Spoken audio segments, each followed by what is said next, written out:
في وصفة النهاردة هنعمل مع بعض ايس كريم المانجا من البيت. وبما اننا في موسم المانجا فنستغل الموضوع في الحر ده، ومن مكونين 2 بس النتيجة بتطلع روعة وطعمه حلو قوي وصحي جدا من غير اي مواد حافظة.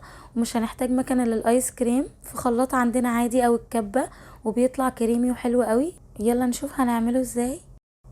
اول حاجة جبت مانجا قشرتها وقطعتها وحطيتها في الكبة او الخلاط من غير اي اضافات خالص، خليتها بيوريه كده. بعدين حطيتها في الفريزر ساعتين 3 تجمد معايا، لازم تكون متلجة علشان تدينا المطة بتاعة الايس كريم.